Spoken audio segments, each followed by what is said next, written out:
Hey guys, welcome to the PlanTito Earl channel and I'm your PlanTito Earl. And today pag-uusapan natin is about an event of many firsts for me. It was my first time to do a voiceover for a plant-related event. It was actually also my first time to go on an event, on an on-ground event since the pandemic started. And it was also my first time to be paid for an event in form of plants. And lastly, it was also the first time for me to do a workshop in front of many people. So, nakaka-excite siya for me personally. So, let's get it started.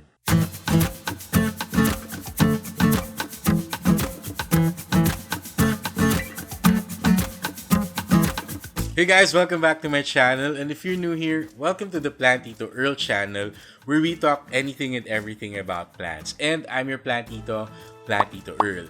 So yun nga, ang pag-uusapan natin today is tungkol sa isang event na I was a part of. Not just as a guest, but more than that. And this event is kind of, I would say, special to me. Kasi ang dami kong firsts na nagawa dito. Tulad nga na nasabi ko kanina. So the event that I'm talking about is Grow For It, a community gathering of, may may coding ako dito. Kasi nasa spiel ko to eh. Again, that's Grow For It, a plant community gathering in the new normal. So, this event was brought to us by Ayala Mall's Glorieta in partnership with Home by Ralph and Company. So, do check them out on Instagram. Here's their link. They were the ones who brought this event together. So, basically, this is a plant event. And unfortunately, wala akong masyadong papakita na footage sa inyo because hindi ako masyado nakapag-shoot during the event. Only because, again, I wasn't there as a guest, but I was there first as a voiceover talent. Now, as you know, I'm also a voiceover talent as a side hustle, aside from my usual day job. I was actually approached by Ralph, the owner of Home by Ralph and Company, and he was asking kung pwede ba ako mag-conduct ng plant workshop during this event, or plant-related workshop during this event. And I was like, sige, game! It's a potting workshop. So basically, magtuturo lang ako ng mga proper potting methods to fellow plant parents on stage during the event. Yun nga, sabi ko, I'm also a voiceover talent. Maybe I can do if wala ka pang voiceover for your event, I gladly do it for you. Then, umagli din siya. Sabi niya, yes, minimal budget, but you'll be given cash and plants. So, dun ako sobrang, okay, deal. Hindi ko matatanggihan yun kasi for a plant parent like me, a plant parent and a voice talent like me, that would be the ultimate, ultimate gig and the ultimate talent fee, to be paid in cash and in plants. Day one, it started out, nag-start muna with a raffle where namimigay ng mga plants, and then in the afternoon, nagsimula na ang plant talks. The first plant talk for the event was about plant love. And ang mga speakers dito were YouTube vloggers, plant YouTube vloggers. They were talking about basically plant love, how they care for their plants, how you can care for your plants, and basically anything and everything about plants then as well. So these vloggers that were featured were, there's Plant Trippy, there's Planet of the Plants, there's Christine McForest, Plant Bay PH who's also a fellow Davaoeño, who's based here in Manila, and one of my favorite Pinay plant YouTube vloggers, Rosie's Greenery. We've been talking on Instagram, and it's so great, and it's such a pleasure to finally meet her in the flesh, you know. Kasi ang tagal na namin nag-uusap on Instagram, we keep sharing our stories, we keep liking each other's stories about, you know, our day-to-day dealings with plants. And sobrang saya na finally, you get to put a face on the profile that you are talking with. This event was actually a great opportunity to meet fellow plant parents like me. So, yun. Do check out their vlogs. I think all of them have already posted their videos about the event. So, mas sila ang makaka-describe sa inyo on what was happening during the event on day one. So, do check them out. I linked them down below. To cap off the activities for day one was also another favorite YouTube plant vlogger of mine, Sam Salaman. Sam was hosting the game for that afternoon, which was the Name the Plant game. So basically, magbibigay lang si Sam ng clues and then huhulaan ng mga participants kung ano yung plant na dinidescribe niya. And sobrang saya kasi yung mga participants, they also got to take home the plants that they guessed. So yun, and then for the rest of the time, hanggang mall closing, the plant stores were open. So you can shop all you want for your favorite plants and plant needs. There were 22 plant stores. All of them are actually on Instagram also, so do check them out. Day 2 naman, this was the day na I was really excited about because this was the day of my potting workshop. Where the day started with again, raffle, and all throughout the day yung raffle na yun. And then the first speaker was Plant Papa PH, si Gerald. Again, another plant friend of mine who I've been talking with on Instagram and I finally got to meet in the flesh. And actually, he was the one who recommended me to Ralph to do the potting workshop. So again, thank you so much, Gerard rather. Plant Papa PH. He also has a vlog, so do check him out after this video, syempre. Do check him out. He also has a couple of videos up na. And he was talking about the top 10 easiest plants to take care of. And then next naman came my potting workshop. This was 2 p.m. Nakakatuwa. I mean, sorry, wala rin ako masyadong masishare na video kasi may IG live. I had to go live on Instagram. But I'll try to share snippets, or I'm sharing snippets here of what happened. So basically, ang ginawa namin, nagpot lang kami ng 3 types of easy care plants. The first one that we potted was a succulent, an echeveria, I think, echeveria. And hindi ko pa sure kung anong tawag ng plant na yun kasi to be honest, hindi din ako super expert when it comes to succulents. So yun yung first namin na pinot. So, and then the next one was golden pothos, very common, very easy to take care of.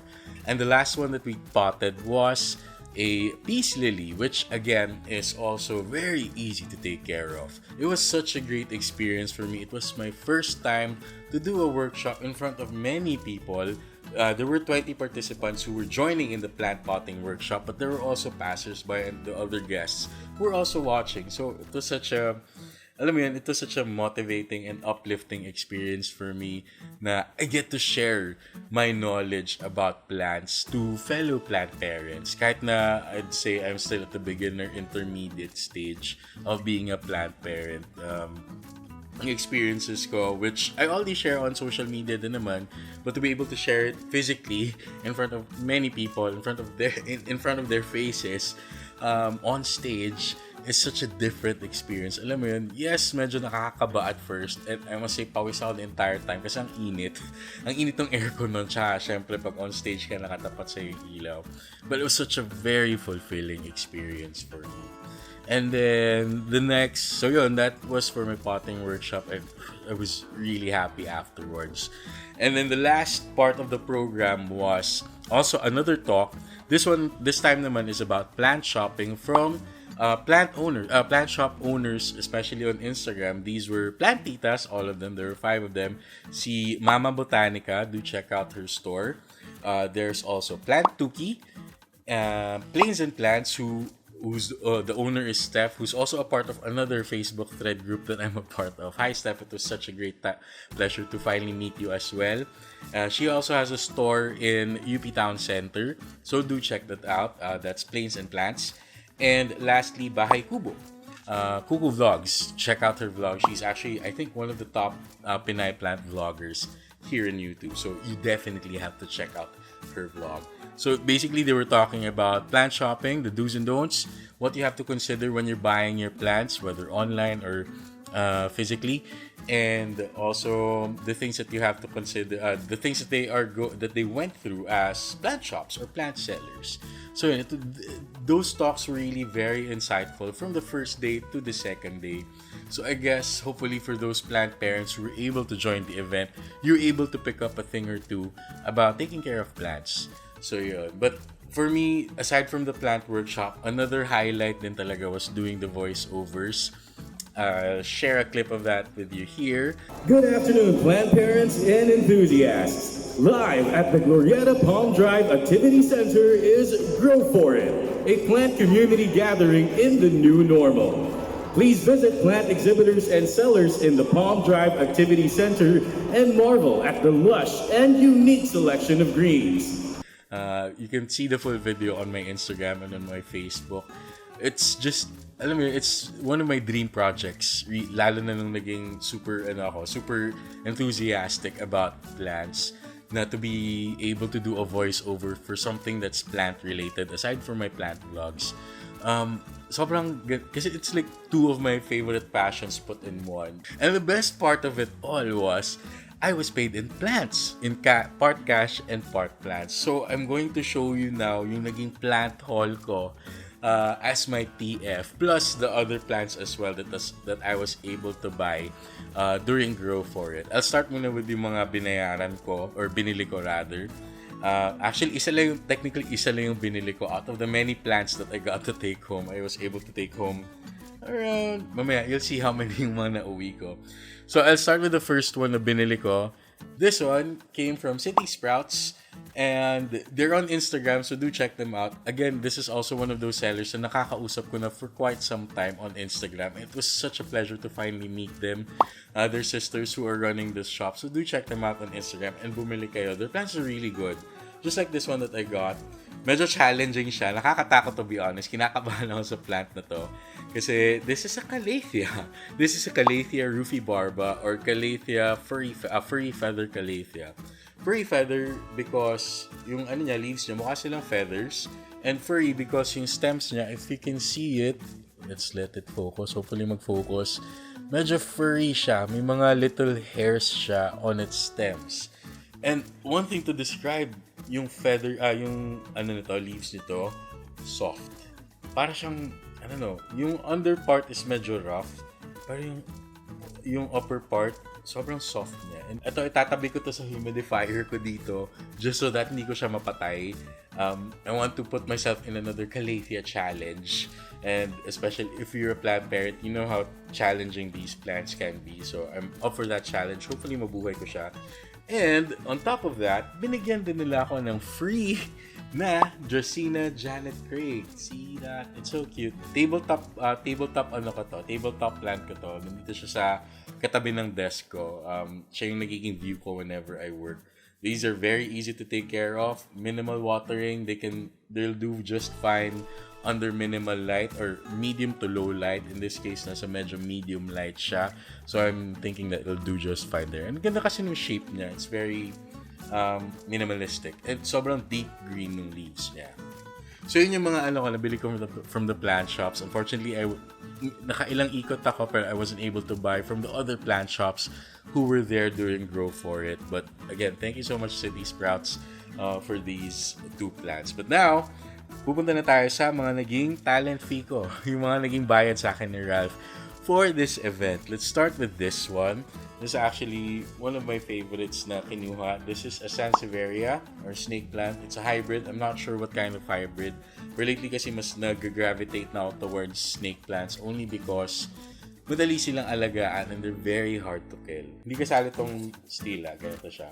Hindi kasali tong This is just a cash po. I already have this from before. And ang ganda ng shape niya, ng structure. It's very structural as a plant. Minimalistic, structural. Simple lang siya, pero it will catch your attention when you see it. At saka ang ganda nung very geometric yung dating niya. And again, since this is a Sansevieria, put them anywhere, they'll be just fine. Minimal watering, so very minimal care ang kailangan nito. So ngayon nakalagay siya sa my TV ko. Para nakikita ko rin siya habang nanonood ako ng Netflix. Yun! Then the next one is also another Sansevieria plus an accessory that it came with, or not really came with, but I got with it. This one, ingit kayo, ang ganda niya. This is from Home by Ralph and Company. This is a Sansevieria bacularis. This is actually my first bacularis. And again, they're very easy to take care of. Very minimalistic design. Minimal watering, put them anywhere, they'll be just fine. And then I love this hanging leather basket. Sobrang ganda niya. So ngayon nakalagay ito sa my bedside ko, which is low light. And I'm confident na this will be just fine kasi this is a bacularis, so they're very easy to take care of.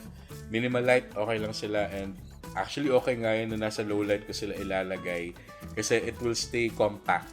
Hindi siya masyadong lalaki. If I put this in highlight, definitely masahaba to. And actually smells like leather. So, it's really good. So, ito yung isa. Then the next one, this is another accessory that I got from home by Ralph and Company. This is a watering can. Meron akong watering can actually, pero malaki siya. So for the smaller plants that I have, I need a smaller, spouted, narrower na watering can. And this serves that purpose. And yung design niya, super simple lang siya. This fits about 1 liter of water, I guess. But it's really good. And then, boost lang. Parang mas maengganyo ka mag-water, which shouldn't be the case pala kasi overwaterer ako. Kaya, yun, I'll try to use this sparingly or try to use this only when necessary. Then, the second to the last plant that I'm going to show you na naging talent fee ko is this one. This is currently the second favorite of the ones that I got to haul. I'm going to use this as my Christmas tree actually this year. This is my Aglonema Suksom Jaipong, imported from Thailand. Again, from home by Ralph and Company. Ang ganda niya. I mean, ngayon ko lang na-realize na personally, hindi ako masyado fan ng red as a color. It's one of my least favorite colors. But on plants, ang ganda niya tingnan. Look at this, and look at this, how healthy it is. And it's an Aglonema, so you know na it's very easy to take care of. Only water when dry. Put it in, kaya niya rin matolerate ang low lights, but low light situation. But in this case, I don't want to put it sa low light. One, because I wanted to keep yung redness niya or mag-produce pa siya ng more redness. If I put this in low light, medyo magpipink or medyo magpi-fade yung pagka-red niya. And for another, it deserves a highlight. It deserves to be seen kasi tingnan mo, sobrang ganda niya. And then the concrete pot that it came in is just as beautiful. Mas na-accentuate or mas lumalabas yung ganda niya as an Aglonema. So, this is going to be my Christmas tree for the year. Ayoko lang kasi bumili ng bago pang puno. So, yun. So, that's the second to the last one. And the last one that I got, technically, hindi siya part ng talent fee ko. And I'll be honest, hindi siya from home by Ralph and Company. But this was given to me by Ralph. And, again, I'll be honest kasi minodus ko to sa kanya. Kasi this was supposedly a raffle prize during one of the raffles for the program. But sabi ko kasi kay Ralph, nung nakita ko siya, Ralph, ganda naman ito. Ganda naman ng halaman na yan. Baka naman. Nadaan sa baka naman. So, sabi nga, oh sige, gusto mo ba? Tabi na natin para sa'yo. Hindi na natin ipa-raffle. So, again, thank you so much, Ralph. Sobrang, you made my day. Okay, I'm going to show you. Puro na akong pala chika. I'm just going to show you what this plant is. I think nakita nyo na to if you follow me on Instagram. This is a very, very guapo, very macho, very pogi na philodendron red Congo. Now, this is the kind of... Actually, I never thought that I wanted the philodendron red Congo this much until nung nakita ko siya during the event. Kasi sobrang ganda niya. Look at how ang taas niya. This is about, I guess, 1.5 feet tall from the pot. From the top soil, and sobrang ganun niya, well-established, alisin ko siya from the basket para you see how well-established this plant is. Nakatakot to. Tingnan nyo, lumuluwa na yung mga aerial roots niya. And by the way, this is from Green Hub PH. So, thank you so much, Green Hub PH. Well, dahil nakamodus ako ng plant from you guys. They actually had one. To be honest, during the sale, they had one of the best selections. I'll be honest, during the event, they had one of the best selections of plants only because they were featuring mostly aeroids, philodendrons and anthuriums and the like, which I personally am more biased towards. So yun, thank you so much, Green Hub PH, for having this as a raffle prize, which ended up here in my home. And currently, it's one of my favorite plants. Ang sarap. Actually, now that I think about it, parang pwede ko rin gawin na ito yung Christmas tree ko. Kasi it already has red in it, lalo na yung new leaf that's unfurling. Look at that. Lagyan ko lang ng star, lagyan ko lang to ng tinsel, maybe even Christmas lights, and this will make for a great tropical-looking Christmas tree for me. So yun. Oh, I forgot to show you pala. This one is also one of my souvenirs from the event. This was the apron which was used during my plant potting session workshop. So there you can see it. Glorieta, home by Ralph & Co. Grow for it. And it has a pocket. So I'm going to be using this a lot during my own potting sessions here at home. Oh, also I'm hoping that we get to have more events like this in the future, whether it's virtual or, well, actually, personally I find it better na it's physical, but yun nga, because of the safety constraints, it's a little more challenging. So I hope that we get more types of events like this in the near future, because it's a really, alam mo yun, it's a nice breather from everything that's going on around us. Like ako, I'm just stuck at home, and it's really great to be surrounded by all those plants, all those plant sellers, all the fellow plant parents who share the same passion with plants as I do. And it's really great, it's really refreshing, it's very insightful, and overall it was a great event, I must say. So yeah, thank you so much guys for joining me today, and please do like this video if you do, subscribe if you haven't, and do follow me on social media. I'm on Facebook and on Instagram, lalo na on Instagram because I'm very active there. And I hope that you were able to learn something new today. I don't know, did I teach you something today? Parang hindi naman, no? Thank you so much guys for watching. Have a great day. Bye bye.